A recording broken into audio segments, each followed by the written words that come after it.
some people need professional help. And they need a lot of knowledge. I wrote the book, The End of Dieting, to help people get over that addictive idea of food, but they have to abstain from their triggers for a long enough period of time so those addictions lessen.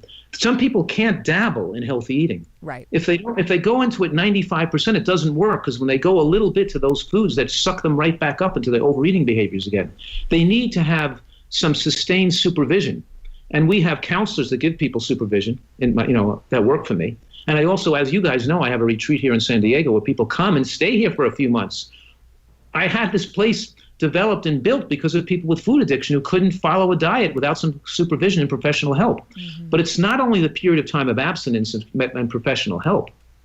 It's also changing their attitude about life and there's some training that has to go on for some of these people. Because the more you're an addict, it makes you more self-consumed and more angry, more negative about life. It makes you more callous to other people. Think about the drug addict or cocaine addict who can kill and steal and do anything to continue their cocaine habit. The same thing as food. People, their food, they're angry about their food, and they're angry people. But the point is, they're looking for the approval of other people. And when they're looking for the approval of other people, look at their self-esteem comes from the way and they're always being fought and being a difficult situation, thinking people aren't looking at them well or considering them well or thinking about them unfavorably. There's a lot of psychological baggage that goes along with food addiction that we have to undo with counseling. And when people become mindful, they become more creative, they become more grateful for the food, they become they're able to emote more and have more care and love for other people. They're able to appreciate the beauty of the world around them more. They become less competitive, less looking for other people's approval to get their egos glorified, and more satisfied with who they are as a person and their ability to like and care for others. And they become more kind to other people and actually feel good about themselves, their ability to have goodwill for others and not try to compete with them and best them out. So I think that there's some professional help that people can have to quit smoking or to eat healthfully that people just need sometimes, because their trajectory of what they've developed in their life is just placed them at too high of a burden, and it's kept them in a prison, so to speak. And the prison is keeping them from really being the happy, healthy, and emotionally happy person they have the right to be and they could have been. I think what you're talking about in terms of really getting help with diet is where it is now, is where therapy was 30 years ago or 20 years ago. People feel like they should do it on their own and they shouldn't ask for help. And that if they do ask for help, it should just be from a book maybe, but not from a intense, going away to your retreat, for example, where people stay weeks or months, seems too indulgent. Even though health is the most important thing that we can give to ourselves and to others, really, our own good health, because we're better people, like you said. Yeah. Right. And I do spend a lot of time writing and speaking about this issue. So because I know from my career the last 3 decades, a lot of people learn about healthy eating and want to do it, and they still fall back and forth, lose some weight, gain back again. They don't stick with it healthy. So I've spent the last, more than the last 2 decades trying to figure this out and put together what to give these people. And that's when my book, my more recent books, maybe take Eat to Live to the end of dieting and of course Eat for Life, take a little higher level of of dedication of what I'm writing about to have people better adhere to it, recognizing that some people just have to see this and treat it as an addiction and totally abstain from those addictive triggers for a while if they're going to succeed at this. Yeah, I think that's exactly what I'm suggest to Christine. You have to supervise her. Her family, her friends has to say, we're going to remove all possibility of you not eating these foods from your environment. You have to stay with this. If you're going to conquer your cravings and really enjoy eating this, you've got to do it 100%. And we're going to make sure you do that. For the next 6 weeks, we're going to have no unhealthy food around you. We're going to keep you track and make sure you're doing this perfect. And all of a sudden her taste will change. She'll stop. Her cravings will go down. If you had a daughter who was a cocaine or heroin addict, we'd keep her in our sight. We wouldn't even let her out of our sight, because we just want to make sure she can get rid of a cocaine habit. This food issue is really serious. It's killing people, and they can die in a short period of time from their food addiction. It used to be, they'll say, I'll die 10 years from now or die 50, 20 years from now. But now they could die a month from now if they get COVID and they don't start to eat healthy and get their weight off. Right. They don't start to get down there. What we find is that even a person that's 100 pounds overweight, if they start dropping weight like 3 pounds a week or 2 pounds or a kilogram a week, even in a few weeks, we see their inflammatory markers go down. We see their risk of their diabetes gets so much better. Their high blood pressure starts to normalize. Their immune system markers start to normalize. We see tremendous improvement in immune function when a person starts to eat healthy and lose weight, even before they've lost all their excess weight. Just the fact that, so I say a nutritarian is a person who's at an ideal weight eating a healthy diet, or a person that's overweight but moving towards an ideal diet, moving towards an ideal weight, losing at least 2 pounds a week. If they're overweight and not losing at least 2 pounds a week, they're not really on the program. Because, and the process of continuing to lose 2 pounds a week is going to keep them in an immune protected state, whereas if they just stayed overweight, they would not be protected. Now, are they, when you say they need to be losing weight, which is an indicator that they're getting healthier and eating healthier, is that because you believe that we need to eat just under our calorie burn for longevity and health, and so that's where you like to keep them? Or is it because the foods that are on this Nutritarian diet, whole plant-based foods, are lower calorie? It's all those things. You said either or. It's both those things. Right. So but we can eat. I mean, you can eat. It's hard to eat more than 400 calories at a time if you're eating a lot of healthy food. It occupies space in your stomach. You're eating peppers and cauliflower and beans and salad and vegetable soup with the fluid and it makes you feel full. It's hard to eat so much.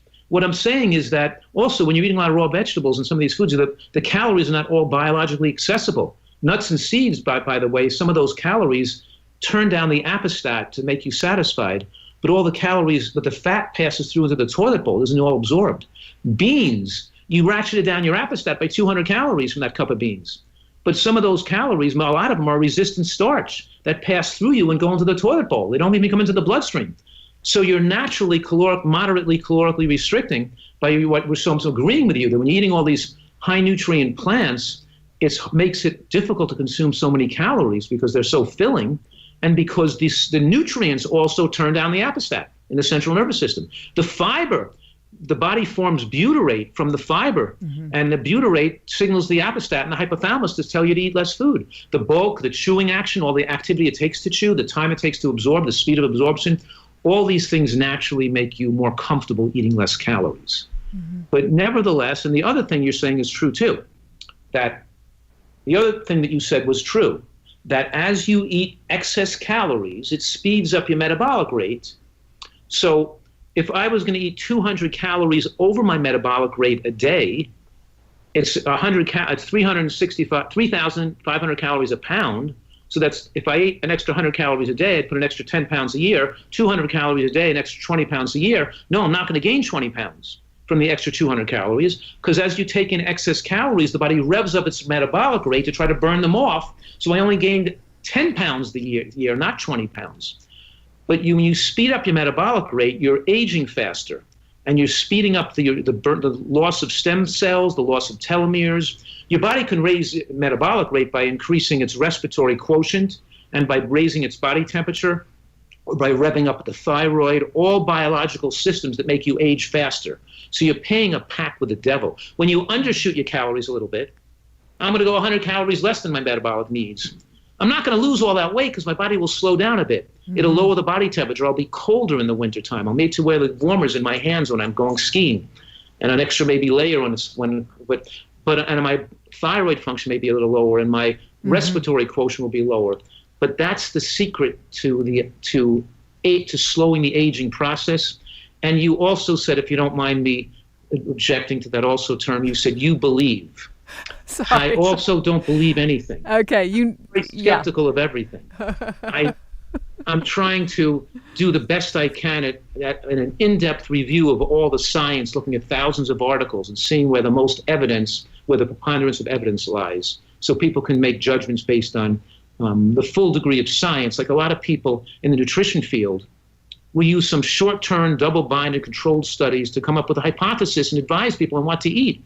And I'm saying, no, that's a hypothesis. We've got to really feel good, definitive, we're giving people good advice. We have to make sure the long-term epidemiologic studies that have thousands of people looking at their health for decades, that look at hard endpoints like death or heart attack or cancer, and see if they corroborate the short-term studies. They both are in agreement. If they're all not in agreement, we can't come to any conclusion. So I'm trying to come to giving people advice based on where there's the most evidence, and the studies are in agreement with each other to make the evidence of a higher degree of credence. Well, now it's cleared up why I can stay lean, because I eat at least 300 to 500 more calories than I probably need every single day. So, but that's interesting, though. I just want to comment on the fact that most of us want to, when we read books or there's articles about losing weight and being healthy, they're all talking about how to rev up your metabolism. But what Dr. Fuhrman's saying is that it's healthier to actually have a slower metabolism, because you age less slowly. I imagine that also goes with cancer, will grow less slowly. That's right. There's no such thing as losing weight to rev up. It's the biggest scam. It's comic book information that people are trying to, it's just to sell people, rev up your metabolism. You can eat more food and not get fat. That's just nonsense. You're not going to get away with eating more food and not getting fat. You're still going to gain weight, but the extra calories are what rev up your metabolism. But you're paying a price for the devil. If anything, if there was a magical pill that could rev up your metabolism, without putting calories in, then there's plenty of those. Right, then it would be toxic. Fin. Because only noxious or toxic substances. Then it's called a pharmacologic effect. And pharmacologic effect comes from the toxicity of the substance. If it can't do both. It can't be, if I give you a pill to make you, knock you out, maybe put you to sleep, or to wake you up, or to make you urinate more, or urinate less, it's got to be toxic, because if it has pharmacologic effects, it's poisonous. Healthy things don't have those powerful pharmacologic effects. So what I'm saying is that, exactly, to make this clear, is we want to eat healthfully so we get our nutrients and don't have to overeat to get them. And we want our metabolic rate to be a little slowed so we don't get too thin. We want to eat as little as possible, not get too thin. We want to have good musculature as we age. But we get healthy, we don't have to overeat. We're getting good nutrients in. We're not have to. And when you're unhealthy, you become a calorie-consuming monster. You're fatigued all the time. You have to keep calories coming in all the time to keep your energy up. And you're forced to overeat because the quality of your diet is too low. When you're eating a healthy diet, you feel great all the time, and you can be in touch with true hunger, and you get the instinctual signals of when to eat and when not to eat. Hey, folks. Okay, back by very popular demand is our plant-powered plate fridge magnet, which you are going to receive for free if you leave us a rating and a review on whatever platform you're listening to this podcast on. So here are the details. Just write your quick review. Does not need to be long, does not need to be a whole story. Just be honest and speak from the heart. Then take a quick screenshot of the review you wrote and email it to us at podcast@switchforgood.org. That's podcast@switchforgood.org. And include your mailing address so we can send you a power plate. We are doing this because the more reviews we garner, the higher we go in search results, which means more folks will learn about our podcast. So the power is in your hands. Leave us a review, and zoom, your power plate arrives at your doorstep. So thank you so much for tuning in today. If we helped you in any way, then click the subscribe button and let's keep hanging out together. We have so much more to share with you. And if you need more information on actually making the switch for good, please visit us at switchforgood.org for loads of info. And you can subscribe to our mailing list where you will receive all sorts of super cool gifts, discount codes to our very fave dairy-free products, and a lifetime of powerful health tips. So join us on the journey to switch for good. This is the future.